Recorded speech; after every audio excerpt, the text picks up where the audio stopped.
My name is Nico. I am an electrical engineering student from the University of Brasilia, and it's an honor to present our work on directional emission enhancement of energy centers in diamond via Bullseye Nanoantenna Design. The field of nitrogen vacancy centers in diamonds, the energy center, has been rapidly expanding, showing remarkable progress, particularly in quantum sensing, quantum communication and information, as well as in bioimaging, biosensing applications. The energy center in diamond is a point effect in the diamond lattice formed by a substitutional nitrogen atom adjacent to a missing carbon atom, a vacancy. So here we have a biosensing application where the energy center acts as a biosensor, scanning a molecule, producing a very high precision image. Moving forward, electric or magnetic field sensor, you can switch for each field you want to detect. And the last one is a setup for long-range quantum entanglement between two energy centers.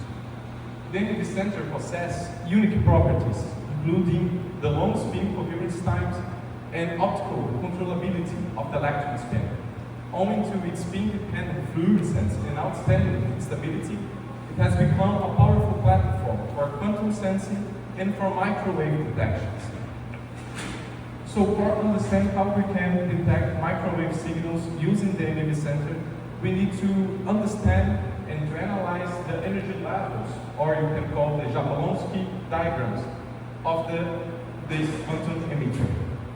Let's divide it in three parts. The first one is the ground state with three spin states. The first one is ms equal to 0. The second and the third one are the generated states with spin ms equal to 1 or ms equal to -1. The excited state has the same structure than the ground state. And the last one is a metastable singlet state, A1, with total spin equals to 0, although the excited and the ground state are triplet states with total spin equals to 1. When the electron has a spin state of ms equal to plus or minus 1, he prefers to decay into a non-radioactive process, passing through the metastable state A1 and arriving in the ground state here.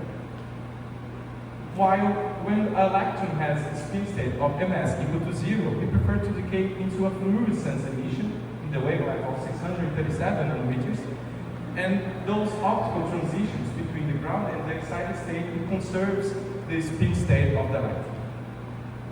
The different path that electron chooses, based dependent on its spin state, cause a spin polarization or optical pumping in the ground state, enabling the detection of microwave signals. When we apply microwave signal here in the energy center, the spin electron undergoes transitions between the spin state ms equal to 0 and ms equal to plus 1 or minus 1. And that process reduces the fluorescence of this energy center, enabling the detection of microwave signals by via analysis of the ODMR signal and the photoluminescence signals that we can detect when we apply microwave signal in the energy center. But in this work, we are not interested in electron spin, only in the photon generation. So we can simplify a 6-level system into a 3-level system with lambda configuration, whereby the gamma represents the decay rate into spontaneous emission, and omega is the radio frequency between those states. Here we have our energy center, and here it's a setup for microwave detection using the energy centers. Due to the high refractive index of diamond, photon extraction from energy centers is inherently challenged. To address this issue, we employ a Bullseye Nanoantenna to enhance the photon emission via the Purcell effect, whereby the spontaneous emission rate is increased when we couple to our quantum emitter a photonic structure. In this case, it is the Bullseye Nanoantenna. To enhance the efficiency of photon collections, generations, and directionality, a comprehensive understanding of the quantum behavior of this energy center is required. The Leonardo Ramos equation describes the time evolution of an open system, the time evolution of the density matrix of an open system. With this first part describing the time evolution, and the second one describing the dissipation due to the spontaneous emission. These dissipation terms are called the Leonardo terms.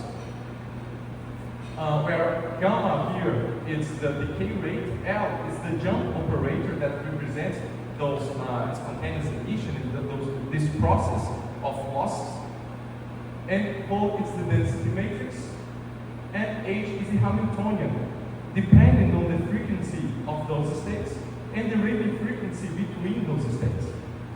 For a three-level system, we can simplify the Leonardo equation into this one, where the general solution is an exponential time dimensional conditionals of the density matrix. And together with a numerical method called split step, we can solve the Leonardo equation and find the density matrix, where the diagonal elements contains the population of those states, and the off-diagonal elements contains the coherences between those states. We model the energy center as a dipole moment only in the z direction embedded in diamond substrate. Due to the presence of the photonic structure, the Bullseye Nanoantenna, some photons are reflected and they return to the energy center, causing a radio frequency between stage 1 and stage 3, and that fact changes the value of the dipole moment for each time. So we need to calculate the new value of the dipole moment for each time step. To solve this problem, we developed a MATLAB code that finds the optimum value of the dipole moment that vanishes the difference between the classical power and the quantum power, where the classical power we can calculate using the classical electromagnetic formalism, this one, and the quantum power we can calculate dividing in two parts. The first one, the emitted power by spontaneous emission, and the second one, the stimulated, the power emitted by stimulated emission. Okay. So here is the flow chart that we developed to construct our code, to develop our code. First, we solve the Leonardo equation. Then we can calculate the power using the quantum formalism. Then we need an initial value for the classical power. So we choose an initial value for the dipole moment, was this one.